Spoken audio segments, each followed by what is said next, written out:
تو دینے کا بھی انداز نرالا ہے, چھیننے کا بھی انداز نرالا. تو فرماتے ہیں میں معین الدین بھی ہوں, فرماتے ہیں میں محی الدین بھی ہوں. اور آپ جب بڑے پرجوش انداز میں ہو تو ایک جملہ فرماتے ہیں, یہ سبھی نے لکھا ہے, اس پر کسی بھی سوال نگار نے اختلاف نہیں کیا. اب یہ تھوڑا نازک مسئلہ چھیڑ رہا ہوں میں. اور وہ آپ کا خطاب تھا. لوگ خطاب آج کل تو ایسا ہے کہ ایسے ایسے نکمے مرید اپنے پیروں کو خطاب دیتے جس کو خود خطاب کا مطلب بھی نہیں سمجھتا. اور بعض جگہ تو ایسا ہے کہ خود لوگ اپنا خطاب خود ہی رکھ لیتے, اور وہ خطاب سے اگر ان کو جلسے میں پکارا نہ جائے تو چہرے کا جغرافیہ بدل جاتا ہے. میں ایک مولانا صاحب کا نام نہیں لوں گا, کچھ لوگ جانتے ہیں جہاں میرے ساتھ تھے, کچھ لوگ جلسے میں ایک مولوی صاحب کے ساتھ گئے, ہمارے ناگپور کے ہی ہے, تو میں بھی تھا, وہ بھی تھے, اور بھی تھے. اشتہار لایا گیا, بولے اشتہار لائیے, جلسے اشتہار آیا تو دیکھنے لگے تو کہتے ہیں سارے گدھے گھوڑے ایک ہی قطار میں کر دیا آپ نے. تو جس کا پروگرام تھا بیچارہ سمجھ نہیں پایا, اس نے کہا میں سمجھا نہیں. تو میری طرف اشارہ کر کے کہتے ہیں بولے یہ فاروق میں سمجھائیں. تو مجھ سے کہتا ہے بھائی کیا کہنا چاہتے. ارے میں نے کہا بھائی ان کے جو القابات ہیں وہ آپ نے لکھے نہیں, اسی میں ہمارا بھی نام ہے, تو آپ نے گدھوں کے القاب لکھ دیے, گھوڑے کے القاب لکھے نہیں آپ نے, اس لیے کہتے ہیں گدھے گھوڑے کی قطار میں کر دیے. تو القاب نہ ہو تو چہرے کے جغرافیہ بدل جاتے ہیں. آج کل کے علماء کا یہ حال ہے بھائی, تو وہ خود اپنے ایک القاب تلاش لیتے ہیں, کوئی فقر فلاں بنا ہوا ہے, کوئی فلاں فلاں طوفان فلاں, اور کیا کیا نہیں ہے بھائی القابات. آپ روئے سنیت, اللہ کرے ان کو بچاؤ, یہ روٹ گئے تو آپ روٹ جائیں گے سنیت, یعنی یہ سنیت کی آبرو بنے بیٹھی, ایسے ایسے خطابات ہیں. تو ایک ہوتا ہے کہ خود اپنے آپ سے خطاب دے دینا اپنے آپ کو, یہ بڑی بات نہیں ہے, اس لیے کہ اس میں آپ کی وہ حیثیت نہیں ہوتی جو خطاب آپ اپنے لیے موصول کرتے ہیں. ایک ہوتا ہے چاپلوسوں کا خطاب دے دینا, اور آج کل چاپلوسی تو اتنی چل رہی ہے ہمارے یہاں, تو مجھے سنبھال میں تجھے سنبھالتا ہوں, تو میری گاہ میں تیری گاتا ہوں. چاپلوسی اسٹیجوں پہ بس یہی ہو رہا ہے, موضوع کچھ ہے, چاپلوسی کے کچھ نہیں ہو رہا ہے اسٹیجوں پہ. لیکن تاج الاولیاء کا معاملہ یہ تھا کہ یہ خطاب کسی عالم نے نہیں دیا آپ کو. آپ خود فرماتے ہیں, کیا فرماتے تھے, ہمارا نام تاج الاولیاء ہے, ہم تاج الملت والدین ہے, اور پھر جوش بڑھتا کہتے ہیں ہم شہنشاہ ہفتے اقلیم ہیں, ہم تاج الاولیاء ہے, ہم اولیاء کے تاج بھی ہے, تاج الملت والدین بھی ہے, ہم شہنشاہ ہفتے اقلیم بھی ہے. اور یقیناً یہ لقب زیب دیتا ہے آپ کو, میں اس کو انشاءاللہ بھی ثابت بھی کروں گا. اب ہوا یہ کہ اس پر کچھ لوگوں کو اعتراض ہے, ہمارے ناگپور کے کچھ اہل علم ہے, اہل علم کہلاتے ہیں وہ لوگ, اعتراض ہے کہ بھائی یار یہ مناسب لقب نہیں ہے شہنشاہ ہفتے اقلیم. اب کیوں, اس کا معنی اتنا بڑا ہوتا ہے کہ ہضم نہیں ہوتا کچھ لوگوں کو. اب لفظ شہنشاہ, شہنشاہ بولتے ہیں بادشاہوں کے بادشاہ کو. ایک ہوتا ہے بادشاہ, اور بادشاہ سے بڑا ہوتا ہے شہنشاہ, جس کے کئی بادشاہ جس کے ماتحت ہوتے ہیں, بادشاہ جس کے ماتحت شہنشاہ. پھر اس کے بعد ایک لفظ آتا ہے ہفت, یہ فارسی زبان کا لفظ ہے جس کے معنی ہوتے ہیں سات. اور اقلیم کے اگر آپ معنی دیکھیں گے ڈکشنری میں تو بہت سارے, ایک معنی کیا ہے, 7 زمینوں کے طبق, اور دوسرا معنی 7 آسمان, ایک معنی ہوتے 7 بر اعظم. اب یہ پورے لقب کا اگر آپ ترجمہ کریں تو 7 زمین کے طبق اور 7 آسمان کا شہنشاہ, جس کی شہنشاہ 7 زمین کے طبق میں بھی جاری ہو, 7 آسمان میں بھی جاری ہو. ابھی بہت بڑا دعویٰ ہے. تو اس پر بہت سارے علم سے میری بات ہوئی, میں جس وقت کتاب لکھ رہا تھا, اب جو چھپی نہیں ہے, اور وہ چھپانا بھی آج کل بڑا مسئلہ ہے پیسوں کا, تو میرا ارادہ تھا تاج الاولیاء پہ لکھنے کا, 250-150 صفحے کچھ لکھے بھی ہے میں نے. تو کچھ علماء سے جو رابطے تھے ہمارے, تو انہوں نے کہا یار یہ والی چیزیں مت ڈالیے آپ اس میں. میں نے کہا تو سب نے لکھی ہے, اور یہ بابا جان خود فرماتے تھے, اور ایک بار نہیں 12 کہا ہے. اور اس کی سب سے بڑی دلیل یہ ہے کہ یہ لقب اتنا مشہور ہو گیا ہے کہ شہنشاہ ہفتے اقلیم ہر کوئی بولتا ہے, دربار میں تک لکھا ہے, نام لکھا جاتا ہے, اشتہارات ہو, پوسٹر ہو, کتابیں ہو, تو شہنشاہ ہفتے اقلیم لکھا جاتا ہے. تو بعض ہمارے علماء کا کہنا یہ تھا, میں نام نہیں لے رہا ہوں کچھ لوگوں کا, کہ اصل میں کہ کسی بیوقوف آدمی نے مبالغہ کر کے بڑھا دیا ہے, بولی یہ بابا جان کے جملے نہیں ہے. تو میری کافی ایسی کچھ لوگوں سے بحث باعث ہوئی. تو ایک صاحب نے اس کی تعبیر کی, ہمارے ناگپور کی عالموں میں سے ہے, آج کل نظر نہیں آتے, پہلے بہت دکھتے تھے, اب نہیں دکھتے. انہوں نے کہا اصل میں اس کی تعبیر کرنا پڑے گا. کیا تعبیر, تو کہا دیکھو اصل میں ہفتے کے معنی 7 ہوتے ہیں, اور شہنشاہ ہفتے اقلیم کی تعبیر ہے کہ 7 چیزوں پر بابا جان نے غلبہ پا لیا تھا, اس لیے وہ اپنے آپ کو شہنشاہ ہفتے اقلیم کہتے تھے. تو 7 چیزیں انہوں نے گنوائی, کہا طلب دنیا, اس کے بعد غرور و تکبر, طلب جاؤ حشم, خواہشات نفسانی, حسد و کینہ, بخل اور جہل. یہ 7 چیزیں تھیں جس پر تاج الاولیاء نے غلبہ پا لیا تھا, اس نسبت سے آپ اپنے آپ کو شہنشاہ ہفتے اقلیم کہتے ہیں. اور دوسرا یہ کہ 7 چیزوں پر آپ عامل تھے. یہ ان مولانا کی وہ تعبیر ہے, میری نہیں ہے, میں تو اس کو بے عینی ویسے ہی مانتا ہوں, اور میں اس کو انشاءاللہ بھی کتابوں سے پروف کروں گا.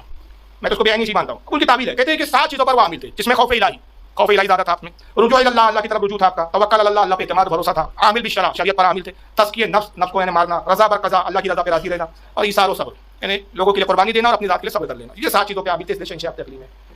تو میرا خیال یہ ہے کہ یہ تعبیر جو ہے بہت دور کی ہے, بہت بعید کی تعبیر ہے, اور یہ ہضم نہیں ہوتی. اس لیے کہ یہ جو 7 چیزیں, 7 ادھر 7 ادھر, یہ 14 جو کل گنائی گئی ہے, یہ ہر ولی میں لازمی ہے. جب تک یہ 7 چیزوں پہ غلبہ اور 7 چیزوں پر عامل ہونا, جس پر نہیں پایا جائے وہ ولی ہو ہی نہیں سکتا. ہر ولی کے لیے 7 چیزیں لازمی ہیں, 7 چیزوں پہ غلبہ پانا ہے اس کو, 7 چیزوں پر عامل ہونا ہے. اب اگر یہ مان لیا جائے جب ہر ولی کے لیے لازم ہے, تو شہنشاہ ہفتے اقلیم کے لیے بھی اگر یہی کہا جائے تو پھر لفظ شہنشاہ ہفتے اقلیم یہ پھر بعد دن کی خصوصیات نہیں رہ جاتا. اس کے لیے آپ ایک چیز دیکھ لیں, غوث اعظم کی کتاب فتح الغیب اس وقت ٹیبل پر بھی موجود ہے, بیروت سے چھپی ہے, یہ شرح فتح الغیب ابن تیمیہ کے حاشیے کے ساتھ ہے, سرکار غوث اعظم کی. غوث اعظم خود کیا فرماتے ہیں ذرا سنیے. فتح الغیب مقالہ نمبر 28 سے صفحہ نمبر 17. غوث اعظم فرماتے ہیں یا مترقب الباب مردود الی ذلک, کہتے ہیں فتح باب کے کھلنے کا انتظار کرنے والے آہستہ ہو جا. یہ ولیوں سے مخاطب کر رہے ہیں کہ اے اللہ کے ولی, وہ ولی جو اس امید میں انتظار کر رہا ہے کہ اللہ کی رحمت کے ولایت کے دروازے کھل جائے اس پر, تو اس پر کہتے ہیں آہستہ ہو جا, ذرا ٹھہر جا. وقت بقیت علیک منہ وفیک ذرۃ ومنہ, کہتے جب تک تجھ میں تھوڑی سی بھی خواہش نفسانی ہے اور کچھ آرزویں تجھ میں باقی ہے, یہ ولایت کا دروازہ تجھ پر نہیں کھلے گا. خواہش نفسانی ہے, تزکیہ نفس نہیں ہے اگر تجھ میں, دنیا کی طلب ہے, دنیا کی جو ہے جاؤ حشم ہے تجھ میں, تو یہ ولایت کا دروازہ اس پاک فرماتے تجھ پر نہیں. یہ عملیوں کی بات ہو رہی ہے. پھر آگے فرماتے ہیں المقاتب عبد ما بقی علیہ درہم انت مسدود عن ذلک ما بقی علیک من الدنیا مقدار مسن نوا, کہتے ہیں کہ 1 درہم بھی اگر دینا تجھے باقی ہو تو غلامی سے آزاد نہیں ہو سکتا جب تک تم میں کھجور کی گٹلی کے برابر بھی چوسنے کے برابر طلب دنیا ہے. مقبولیت خداوندی کا دروازہ تم پر بند ہی رہے گا, یعنی کھجور کی گٹلی چوسنے کے برابر بھی اگر تم میں خواہش نفسانی ہے تو تجھ پر ولایت کا دروازہ بند رہے گا. یہ عام ولیوں کے لیے کہتے ہیں. جب عام ولیوں کے لیے یہ حال ہے تو شہنشاہ ہفتے اقلیم کا مطلب کیا ہو گیا؟ آئیے دیکھتے ہیں. شہنشاہ ہفتے اقلیم یہ کوئی بہت بڑی بات نہیں ہے. حضرت سیدنا بابا فرید گنج شکر رحمۃ اللہ علیہ, ان کی ملفوظات ہے اسرار الاولیاء. اور اسرار الاولیاء کا صفحہ نمبر 108 ہے، اور مجلس سید دہم، اس کے اندر سرکار بابا فرید دینی شکر کیا فرماتے ہیں؟ اپنے مرید خاص اپنے خلیفہ کو خطاب کرتے ہوئے کہتے ہیں، اے عزیز، ولایت اسی کا نام ہے کہ جب ایک ولی مراقبے میں سر نیچا کرتا ہے. جملے سنیں، ولایت کی چیز کا نام ہے کہ ایک ولی جب مراقبے میں اپنا سر نیچا کرتا ہے تو 18,000 عالم کو دیکھ آتا ہے. یہ عام ولی کی بات کر رہے ہیں، وہ 18,000 عالم دیکھ آتا ہے، اور جب قدم زنی کرتا ہے تو عرش سے تحت الثری تک پھر کر آ جاتا ہے. اور پھر کیا فرماتے ہیں؟ یہ ولایت کا پہلا مرتبہ ہے. تو بھائی جب عام ولیوں کے لیے ہمارے بزرگ تحت الثری سے عرش اعظم تک آنا جانا تسلیم کر رہے ہیں، 18,000 عالم کو دیکھ لینا تسلیم کر رہے ہیں، تو تاج الاولیاء تو پھر تاج الاولیاء ہے. تو شہنشاہ اختیار علی بھی اگر لقب آپ کا ہے تو اس میں پریشانی کیا ہے پھر آپ کو؟ اور آئیے ایک اور کتاب اس وقت ٹیبل پر ہے میری، یہ نام ہے جوامع الکلم. یہ حضرت بندہ نواز گیسو دراز کی کتاب ہے. کس کی ہے؟ حضرت خواجہ، جانتے ہیں کون ہے خواجہ بندہ نواز؟ گلبرگہ میں مزار ہے ان کے پیر و مرشد حضرت خواجہ نصر الدین چراغ دہلوی، اور ان کے پیر و مرشد حضرت خواجہ نظام الدین اولیاء، ان کے پیر و مرشد بابا فرید. آگے کا سلسلہ آپ کو بتائیں. یہ خواجہ بندہ نواز کی کتاب ہے جوامع الکلم، صفحہ نمبر اس کا 287. کیا فرماتے ہیں بندہ نواز؟ اس میں ذرا سن لیجیے. کہتے ہیں جب اللہ تعالیٰ کسی کو ولایت عطا کرتا ہے تو فیض ربانی سے ساتوں سیارے اس کے زیر اثر آ جاتے ہیں.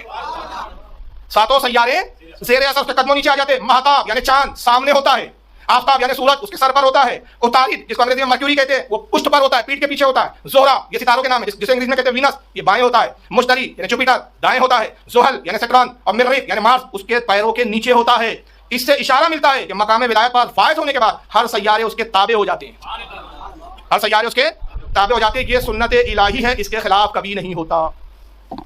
یہ بندہ نواز، اس کے بہت حوالے اس کتاب میں ملیں گے. میں صرف دو پہ ابھی اکتفا کر رہا ہوں کیونکہ تھوڑی سی علمی بحث ہے، وہ جلدی ہوتی ہے سننے میں جلسوں میں. کتاب میں آدمی پڑھ لیتا ہے. میں نے اس پہ بہت دلائل دیے کہ ولایت کی ابتدائی منزلوں کے بارے میں ہمارے صوفیات بزرگوں نے کیا کہا ہے. تو جب ابتدائی منزل یہ ہے کہ ساتوں سیارے پیروں کے نیچے ہے، تو اگر سرکار تاج الاولیاء کہے کہ ساتوں آسمان میں میری شہنشاہت ہے تو اس میں تکلیف کیا ہے؟ پھر اس پہ پھر نہ ماننے والی بات کیا ہے؟ اور میں تو کہتا ہوں تاج الاولیاء کی ولایت کا سر زمین میں نہیں ہے صاحب، لوح جو سب سے آخری مقام ہے. سمجھ رہے؟ لوح جہاں پہ تقدیریں لکھی ہوئی ہے. لوح اور قلم یہ دو چیزیں. قلم کیا ہے؟ سب سے پہلے حضور کے نور کے بعد اللہ نے قلم کو پیدا کیا. ترمذی شریف کی حدیث ہے کہ اللہ نے سب سے پہلے قلم کو پیدا کیا، اور اللہ نے قلم سے فرمایا لکھ. تو قلم نے عرض کیا رب کائنات کیا لکھو؟ اللہ نے فرمایا جو کچھ ہو چکا وہ لکھ، اور جو ہونے والا ہے وہ لکھ. تو قلم جو کچھ ہو چکا ہے سب لکھ چکی ہے، لکھ رہی ہے مسلسل لکھنے میں. اور اللہ کے رسول کا اجازت کو سرکار فرماتے ہیں قسم خدا کی میں زمین پر چلتا ہوں اور لوح محفوظ پر چلنے والے قلم کی آواز کو سنتا ہوں. قلم پہ تقدیریں لکھی ہے، جو ہونے والا ہے وہ بھی لکھا جا رہا ہے، جو ہو چکا ہے وہ بھی لکھا جا چکا ہے. اب تاج الاولیاء کی رسائی کہاں تک ہے ذرا سنیے. یوسف شاہ تاجی رحمۃ اللہ علیہ تاج الاولیاء صفحہ نمبر 192 پہ لکھتے ہیں. ایک خاتون آتی ہے، بیمار ہے اس کا بچہ، اب بالکل مرنے کے قریب ہے، دوا خانہ لے جاتی ہے. ڈاکٹر کہتے ہیں یہ بچ نہیں سکتا، اس کو ایسا مرض ہو گیا کہ اس کی شفا نہیں ہے، ہمارے پاس دوا نہیں ہے، اس کے لے جاؤ. تاج الاولیاء کی بارگاہ میں حاضر ہوتی ہے. بچہ تڑپ رہا ہے، بلا کرا بیماری سے، سانسیں اکھڑ رہی ہے، ایک سانس آتی ہے ایک سانس جاتی ہے. بچے کی تکلیف دیکھتی ہے اور تڑپ جاتی ہے. تاج الاولیاء کی بارگاہ میں آئی، کہتی سرکار میرا بچہ بیمار ہے، اس کو شفا دے دیجیے، اچھا کر دیجیے. آپ فرماتے ہیں مائی جاتا ہے جانے دے. آسمان کی طرف دیکھا، فرمایا مائی جاتا ہے یہ جانے دے. مطلب نگاہوں نے دیکھ لیا کہ تقدیر میں کیا لکھا ہے، موت ہے اس کی. سو تو کہتی ہے نہیں سرکار میں بڑی امیدوں سے آئی ہوں حضور، ایک لوتا بیٹا ایک ہی بچہ ہے، میرا زندگی کا سارا ہے حضور. فرمایا مائی کہا نا جاتا ہے تو جانے دے. تو وہ بھی بڑی خوش عقیدہ اور ہٹ ضدی عورت تھی. بزرگوں کی بارگاہ میں یاد رکھیں، میں ہمیشہ جملہ بولتا ہوں، بزرگوں کی بارگاہ میں مانگنے کا طریقہ یہی ہے کہ ضدی ہٹ ہو کے بیٹھ کے ٹھڑ بن کے بیٹھنا پڑتا ہے تب ملتا ہے. ایسا نہیں ہے باجن دیتی نہیں، ایسا تھوڑی ملتا ہے جی. ارے بھائی لوں گا تو تم ہی سے لوں گا، اور جب تک دوں گے نہیں جاؤں گا نہیں. یہ ضد چاہیے، یہ ہٹ نہیں چاہیے، یہ مانگنے کا طریقہ ہے.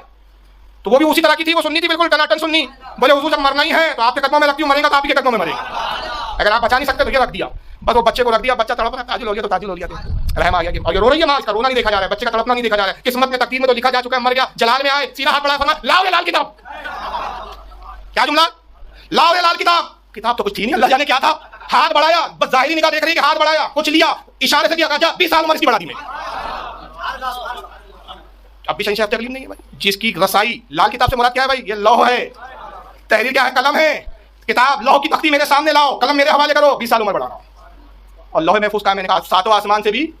تو شہنشاہ تکلیف میں کیا پرابلم ہے؟ لیکن ہو سکتا ہے کچھ بھائیوں کو ہضم نہیں ہوگی یہ چیز، اور چاہے کو سنی ہضم نہ کرے. تو میں ہضم کراتا ہوں. لیکن بڑا عجیب اتفاق ہے، جو کتاب کا حوالہ میں اس کی دلیل میں دے رہا ہوں وہ کتاب بھی لالی ہے. کتاب بھی، وہ کتاب بھی لال ہے، لاؤ لال کتاب. اب یہی لال کتاب ہے، اور کس کی کتاب ہے؟ سرکار غوث اعظم کی. کیا کہتے ہیں غوث اعظم؟ آئیے، فتح الغیب اس کا نام ہے. سرکار غوث اعظم کی قلم کی ہے. فتح الغیب المقالۃ السادسۃ عشرہ، یعنی 16ویں نمبر کا مقالہ ہے، اور صفحہ نمبر اس کا 68 ہے. دوست کیا لکھتے ہیں؟ فرماتے قال اللہ تعالیٰ بعضی فی کتابہ فی بعضی کتبہ. کہتے ہیں اللہ تعالیٰ نے اپنی بعض کتابوں میں ارشاد فرمایا. یعنی کہ کتابیں کون سی ہیں جس کا قول اعلیٰ غوث اعظم نقل کر رہے ہیں؟ آسمانی کتابیں ہیں. وہ کتابیں جن کا علم ہمیں نہیں ملا، یہ اولیاء کو اللہ تعالیٰ نے علم لدنی کے طور پر عطا کیا ہے. تو سرکار غوث اعظم کہتے ہیں کہ اللہ تعالیٰ نے اپنی بعض کتابوں میں فرمایا یا ابن آدم انا اللہ، اے آدم کی اولاد، اے بنی آدم میں ہی اللہ ہوں، الذی لا الہ الا، میرے سوا کوئی عبادت کے لائق نہیں. انا اقول للشیء کن فیکون، اور اے آدم کی اولاد جان لے میری شان یہ ہے کہ میں جب کسی چیز کے لیے کہتا ہوں ہو جا تو وہ چیز ہو جاتی ہے. یہ اللہ کہہ رہا ہے میری شان یہ ہے اتینی اجعلک تقول للشیء کن فیکون، اے میرے بندے تو میرا بن جا، میرا ولی ہو جا، میں تیری بھی شان ایسی کر دوں گا کہ تو کہیں گا کن فیکون، ہو جا وہ چیز ہو جائے گی. اب سمجھ میں آیا لال کتاب کیا ہے؟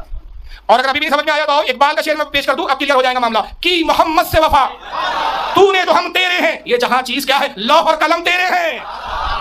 محمد کا ہو جا تو ولایت کی کس منزل پر جائیں گا؟ یار یہ جہاں کیا ہے؟ یہ چیز کیا ہے؟ یہ کوئی چیز ہے؟ یہ جہاں یہ تو گری ہوئی چیز ہے، ناکارہ چیز ہے، اس کی تو کوئی اہمیت ہی نہیں ہے، کوئی ویلو نہیں ہے، اس دنیا کی کوئی اہمیت نہیں ہے، کوئی حیثیت نہیں ہے. لوح اور قلم تیرے ہیں. تو لوح پر کیا ہے؟ تقدیریں ہیں. قلم کیا ہے؟ تقدیروں کو لکھتا ہے. تو محمد کا پنجہ قلم تیرے ہاتھ میں تھما دی جائیں گی، لوح تیرے سامنے ہوگا، جس کی چاہے تقدیریں پلٹے رہنا. کی محمد سے وفا تو نے تو ہم تیرے ہیں. یہ جہاں چیز کیا ہے؟ لوح قلم تیرے ہیں. لاؤ لال کتاب، لاؤ تختی، لوح محفوظ میرے سامنے کرو، لاؤ لال کتاب. 20 سال عمر پڑا. یہ ہے تاج الاولیاء کا فیضان، یہ ہے شہنشاہ ہفتے حقلیم کی ہماگیریت.